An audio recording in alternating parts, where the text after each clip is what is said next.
Olá, bruxas e bruxos. Estou aqui mais uma vez, para falar sobre insights, reflexões aí do caminho da bruxaria. E hoje eu vou trazer um assunto que é até bem simples, mas como é tão simples, a gente acaba esquecendo no dia a dia. Às vezes a gente acaba adquirindo coisas, padrões, certos comportamentos e linhas de raciocínio que em determinado momento pode engessar aí a nossa magia, a fluidez das coisas, E então são certas coisas que eu já percebi, que eu já vi em outras pessoas, enfim, coisas que eu fazia muito também, E a gente vai refletindo e vai, adquirindo uma certa maturidade, a gente vai, enfim, adquirindo certos conhecimentos e entendimentos, E, por exemplo, começando, quando a gente começa nesse caminho, é normal a gente se comparar com outras pessoas, ou, por exemplo, ver modelos de altares, instrumentos, ferramentas mágicas. E tem uma coisa que eu vejo principalmente nos jovens, principalmente para quem está iniciando, mas pode ser uma coisa que a gente pode ir levando aí para a vida toda, uma coisa que vira costume, que é o enorme aparato de ferramentas e de utensílios nos nossos altares, ou a necessidade de ter muitas coisas para realizar um feitiço, realizar uma gnose, realizar ali uma devoção, seja para uma entidade, seja para uma divindade, para o sagrado de uma maneira geral, certo? Não estou aqui ditando regra, certo? Ou dizendo que é certo ou que é errado, o que você deve ou não deve ter nos seus altares, mas é a motivação. Tá? Por exemplo, não precisa que você tenha um altar enorme, ou com muitos elementos, ou com muitas estátuas, com muitos enfeites, enfim. Todas essas quinquilharias mágicas que a gente chama, Afinal de contas, a gente sabe que a gente está num mundo aí capitalista e existe aí o comércio, O comércio e com relação à bruxaria cresceu muito. Hoje em dia a gente tem liberdade para adquirir aí instrumentos, estátuas, enfeites, e a gente pode acabar se perdendo um pouco nisso tudo. Não que você não possa, por exemplo, ofertar algo bonito para o seu sagrado, ou ter ali um altar muito, com muitos elementos, mas eu chamo a atenção aqui para praticidade, tá? Falo por mim, tá? Mas isso não é uma regra, mas é algo que eu acho que pelo menos para mim, me facilitou muita coisa, que no meu altar, tudo que tem no meu altar é útil, ou seja, tudo que tem no meu altar, ele tem uma utilidade, ele tem uma função, certo? É claro que eventualmente a gente coloca uma coisa para enfeitar, algo que a gente dá de presente, principalmente quem é artesão, certo? Então você, por exemplo, pintar um quadro, você fazer algo ali com as suas mãos e ofertar, isso é muito válido. Então, assim, não tem uma regra geral. Agora, o que eu estou querendo dizer é que se você não tem um utensílio, se você não tem uma ferramenta mágica para realizar a sua magia, que isso não possa ser um impedimento, porque isso acaba engessando. Por exemplo, se você vê altares belíssimos, com imagens belíssimas e atames, facas rituais caríssimas, uma taça de cobre, de bronze, com pedras, enfim, essas coisas que tem muito hoje em dia. É muito fácil da gente adquirir, muitas vezes está fora do nosso poder aquisitivo, mas que isso não possa ser um impedimento para você realizar a sua magia. E eu vejo que muitas pessoas se perdem nisso. Se perdem, eu preciso disso, eu preciso daquilo, eu preciso de uma varinha tal, com material tal, com uma pedra específica, E isso acaba engessando e acaba matando um pouco da intuição, da fluidez e da naturalidade da magia. Então, todos esses elementos, todas essas ferramentas que a gente tem disponível aí hoje em dia, é muito bom, certo? A gente poder ir lá e comprar uma coisa. Eu, pelo menos, eu tenho muitas coisas bonitas no meu altar, coisas que foram muito caras e coisas muito simples, coisas que eu fiz com as minhas próprias mãos, mas tudo tem um significado. Porque não é a quantidade de elementos que você coloca no altar que vai fazer a sua magia funcionar, que vai fazer ali a sua conexão, a sua devoção, você ter uma resposta. O que vai fazer as coisas acontecerem é a sua vontade, a seriedade com que você leva as coisas, o seu preparo, né? Então, é o olhar para si e olhar para o sagrado, né?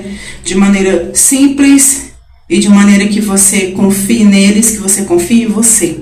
Então, muitas vezes, uma vela e um copo com água tem muito mais efeito, tá? Então, assim, não estou ditando regras, não estou criticando quem tem muitos elementos aí no seu altar, até porque eu, pelo menos, eu tenho muitas coisas. Meu altar é muito grande, né? Vai ter mais de um altar, tenho vários altares.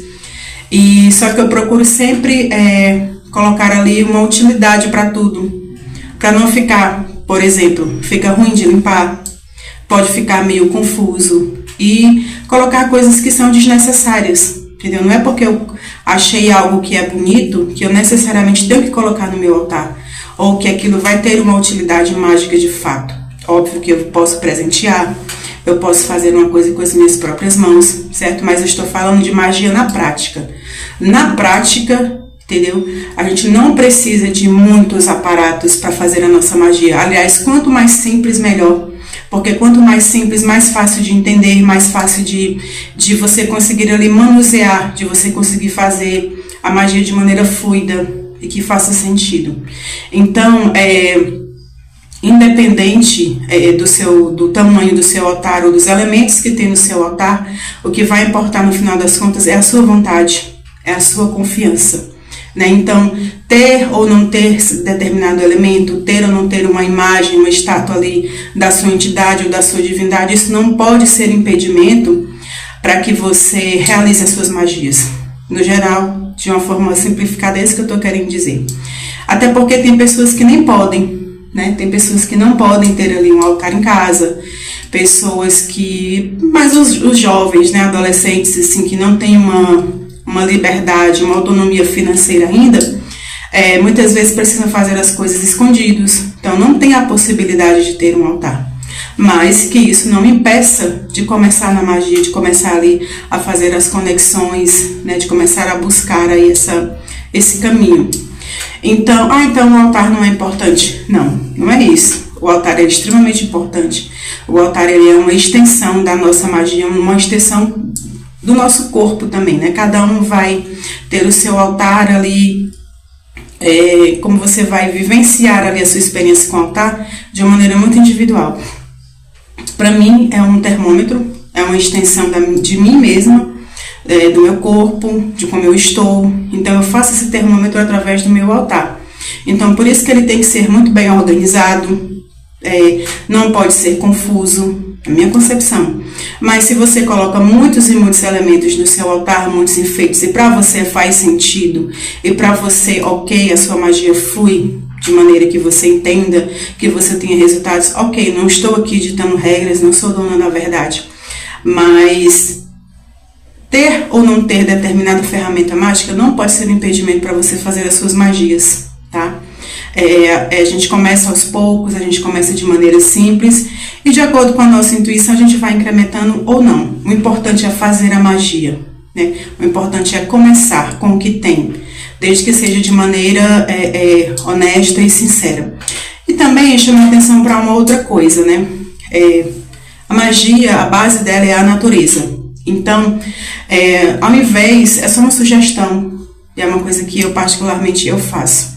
Ao invés de você ir em lojas, não estou dizendo que isso é errado, você ir em lojas e comprar milhares de instrumentos, por que não você confeccionar? Ou então, por que não buscar na própria natureza?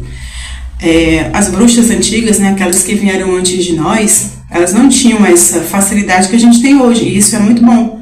Se eu não sou uma artesã, se eu não posso estar andando na natureza para, enfim, achar alguma coisa, achar um galho, achar uma folha, achar uma pedra que eu possa utilizar na minha ritualística, eu tenho uma opção de ir numa loja, né? São as facilidades da modernidade que a gente precisa e facilitam a nossa vida.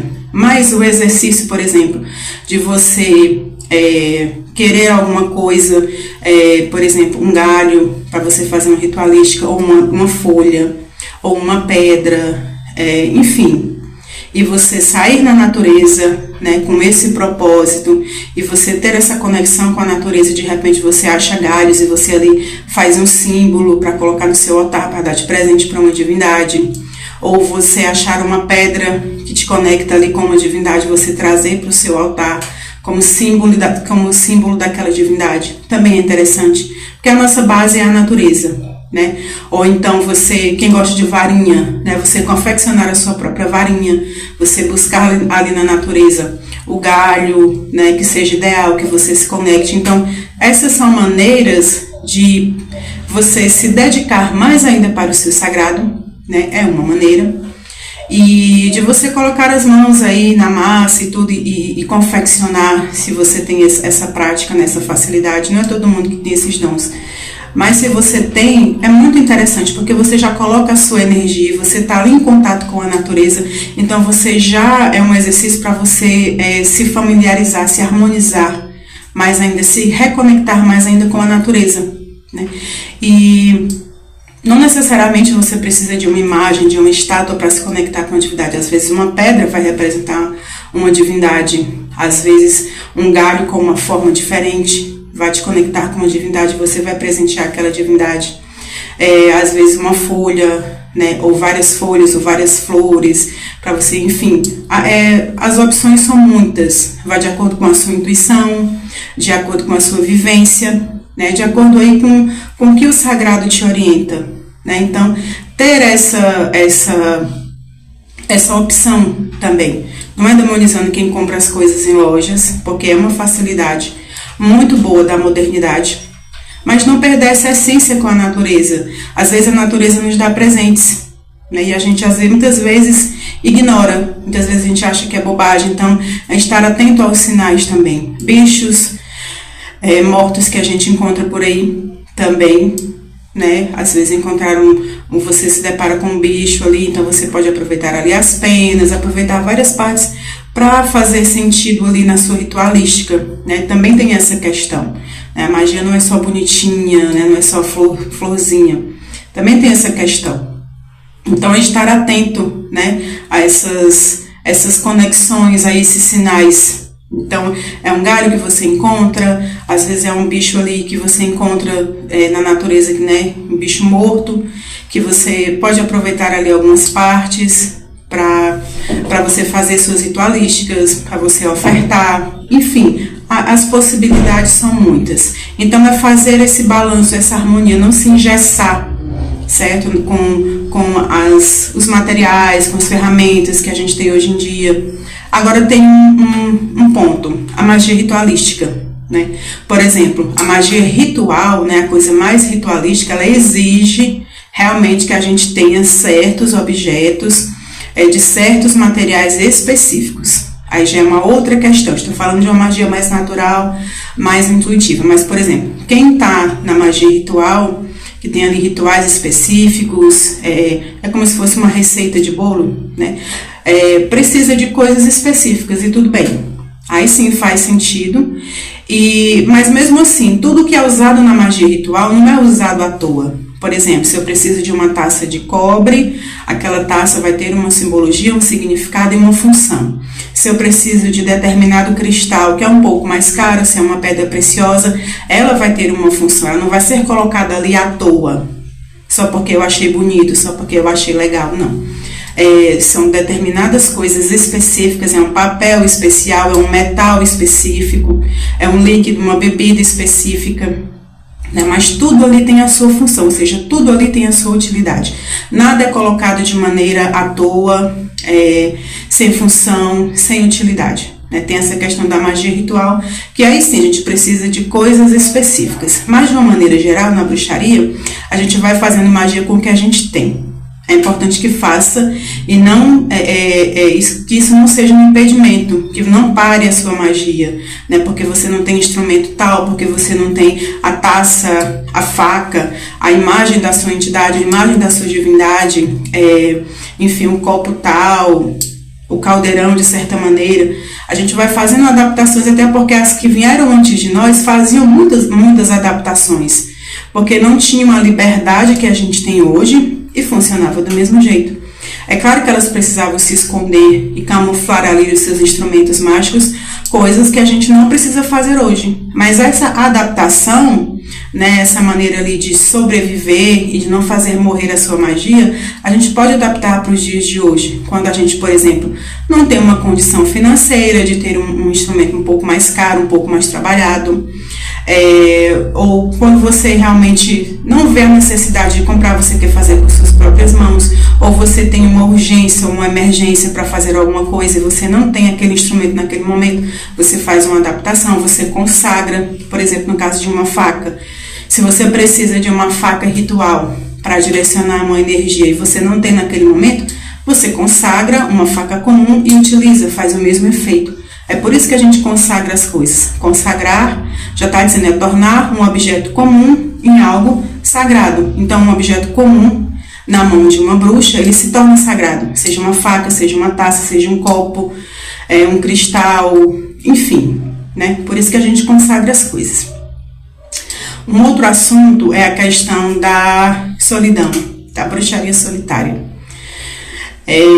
Existem muitas bruxas solitárias hoje em dia. Eu me considero uma bruxa solitária também, sim, fico mesclando, né? Fico entre estar solitária, entre estar em grupo, né? Todas as experiências são válidas. Mas ser uma bruxa solitária não significa que você tenha que se fechar para o mundo. Existe isso também. Existem muitas bruxas solitárias que são arredias, que muitas vezes perdem conhecimentos ou não adquirem conhecimentos por se fecharem demais. E eu falo por mim, porque durante muito tempo eu fui muito assim, muito fechada, então não fazia conexões, não fazia trocas. Por quê? Porque me fechava muito. E por mais que a gente leia livros, por mais que a gente engula livros e vá adquirindo conhecimento, claro, tudo a gente questionando, tem coisas que a gente só aprende na troca, tem coisas que a gente só aprende na conversa, na fala, com alguém que tenha mais experiência do que a gente. Então é interessante estarmos abertos para isso, a gente não se fechar, claro, óbvio, sempre questionando tudo. Afinal, aqui, esse canal é de uma bruxa luciferiana e Lúcifer é isso, estar sempre questionando tudo. Toda informação que chega, né, todo conhecimento que chega, toda troca, toda vivência, sempre estar questionando. Então, você pode ler todos os livros sobre determinado assunto, você pode buscar materiais e artigos, enfim. Mas a grande maioria do conhecimento, e até aquele conhecimento específico que você está buscando aprender, você aprende melhor com alguém que já tem um conhecimento na prática. E tem coisas que a gente não vai aprender em livros, tem coisas que a gente vai aprender numa reunião, num círculo, com pessoas mais experientes. Então, estar aberto a essa troca é extremamente importante, entendeu? Mas eu não vou ficar ouvindo besteira. É por isso que a gente tem um questionar. Não é todo o conhecimento que chega que você vai levar em consideração. Eu sempre digo para as pessoas que eu atendo, assim, questione sempre, me questione também, questione o que eu estou dizendo, questione a informação que eu estou levando, porque a gente precisa questionar, a gente não pode engolir tudo que chega, certo? Mas ficar presa somente ao conhecimento acadêmico, de livros, é bom, a gente tem que estudar realmente. Os livros são importantes, é aquela coisa, é bom senso. Os livros, eles são importantes, né? A partir dos livros, a gente conhece aí vários mundos novos, né? Várias práticas diferentes. É muito importante que a gente estude mesmo e se dedique. Mas a gente não pode descartar a prática, porque senão isso engessa. Se você ficar só preso em livros, acaba que engessa o conhecimento. Porque essa fluidez, né, ela vem muito na prática, o conhecimento, né, na oralidade. Tanto que, voltando para o passado, as que vieram antes de nós, elas passavam esse conhecimento de maneira oral. Né? Pouquíssimas coisas foram escritas, muitas coisas foram perdidas. Então, muitos saberes antigos, muita sabedoria foi passada de boca a boca, né? Foi passada ali observando as outras fazendo. E, né, as parteiras, as benzedeiras, as curandeiras, enfim, essa bruxaria mais natural, né, conhecimento de ervas, essas magias mais simples, né, que não tenha muito essa questão ritualística, as coisas efetivas, né, que a gente até usa mais no dia a dia. Tudo foi passado de maneira oral, então é não se fechar para esse conhecimento. Ah, mas eu não gosto de participar de círculos, mas eu não gosto de fazer parte de nenhum grupo, eu sou solitária. Ser solitária não significa que você tem que ser sozinha, que você tem que se fechar para as trocas, né? Você pode fazer a sua prática solitária e mesmo assim você trocar com outras bruxas mais experientes, eventualmente participar de algum evento, né? Hoje em dia tem muitos esses workshops, círculos de bruxas, vivências, né? Tudo isso é válido, claro, com bom senso, questionando sempre tudo, observando bem toda a informação que chega. Ah, mas eu frequento uma vertente, né? Eu sou de um terreiro, ou eu sou de um barracão, eu sou de um coven, eu sou de um clã, eu sou de uma ordem. Então, eu já faço parte de um grupo aí que se reúne para fazer práticas, né, espiritualistas. Ok. Aqui eu falo mais aqui do questionamento, tá? Então, se você está inserida num grupo e você já tem essas trocas, é importante questionar, tá? Questionar sempre. Então, se você está num ambiente de terreiro, se você está num ambiente de uma ordem mágica, de um coven de bruxas, de um círculo de bruxas, de um clã, e tem uns que têm mais liberdade, tem uns que têm uma hierarquia, né? Por exemplo, em terreiros, né, tem hierarquia. Então, eu sempre falo que não é sendo agitadora, nem perturbadora, nem querendo ser diferente, mas é o questionar. As pessoas não questionam, as pessoas simplesmente vão engolindo verdades e não questionam. E isso acaba engessando também a sua magia, as suas práticas. Por quê? Porque você não tem coragem de questionar. Então você fica sentindo um incômodo, você fica numa situação que não está ali confortável para você pelo medo de questionar. Questionar não é faltar com respeito.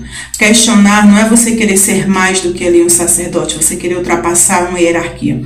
Questionar é o respeito por você e pelo seu sagrado, né? Então, se você é uma bruxa solitária e você eventualmente participa de grupos, de vivências, questione sempre tudo. Se você está inserido num grupo, né, num coletivo, questione também, né? Se você já tem uma liberdade, então naturalmente já vai ter mais essa troca, porque todas ali, principalmente em clãs, em coven não, mas em clãs, círculos de bruxas, tem essa liberdade, porque geralmente não tem uma hierarquia, né? Tem as pessoas mais velhas, que são mais respeitadas, têm mais experiência, então ali todo mundo tem a sua voz e a sua vez de falar. Mas, por exemplo, no coven, que já tem uma estrutura e já tem uma hierarquia, então tem as pessoas mais acima e tem as mais abaixo.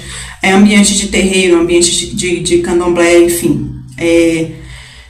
É bom que a gente questione. É interessante que a gente questione. Se está incomodando, né? Às vezes o incômodo que a gente sente é gerado ali por uma entidade, por uma divindade, que está te mostrando alguma coisa que não está certa, mas como a gente tem o costume de não querer questionar por achar que está desrespeitando, vai só engolindo. E tem situações que se arrastam por anos e anos e anos. Conheço muitas histórias de pessoas que perdem muito tempo da sua vida em determinados locais porque tem medo da hierarquia, porque tem medo de questionar. Então vão só empurrando com a barriga e vão passando por situações que lhe causam incômodo, que lhe causam desconforto, que as suas dúvidas não são sanadas, mas tem medo de questionar. Certo? Então a gente tem todo o direito, sim, de chegar para um sacerdote e com todo respeito, olha, não entendi isso, qual o motivo disso, me explica, entendeu? Óbvio que tem coisas que a gente não tem acesso e nem vamos ter acesso, né? Ritualísticas, maneiras de se realizar ali as coisas, mas eu falo mais do dia a dia, de muitas coisas que podem ser ali impostas. E a gente tem uma curiosidade de entender o porquê, porque não faz sentido para mim naquele momento. E eu não posso simplesmente engolir e fingir que não aconteceu. Eu tenho todo o direito de questionar com todo respeito. E essa prática do questionar é até um termômetro para que a gente conheça ali os sacerdotes, né? Porque se existe um líder espiritual, seja ele qual for, de qual vertente for, que ele não pode ser questionado, ou ele não aceita ser questionado, é bom ver a índole desse sacerdote, né? Porque a pessoa que não quer ser questionada, já parte aí por um certo tiranismo, por um certo abuso de poder, né? Então já são outras questões. Então, isso faz a gente não perder tanto tempo, né? Então, questionem sempre, questionem toda a informação que chega. Se você está no círculo, sempre faça essas trocas e converse. Tudo tem que fazer sentido, gente. A espiritualidade é uma coisa muito séria para a gente simplesmente aceitar e engolir. Afinal de contas, a gente vem de anos e anos e anos e anos de religiões que impõem as coisas, que manipulam baseadas aí no medo, né, de coisas aí equivocadas, coisas que foram criadas. Então a gente precisa quebrar essa questão de não questionar, certo? Seja solitariamente, seja eventualmente em círculos de vivências ou em uma religião que tem uma hierarquia.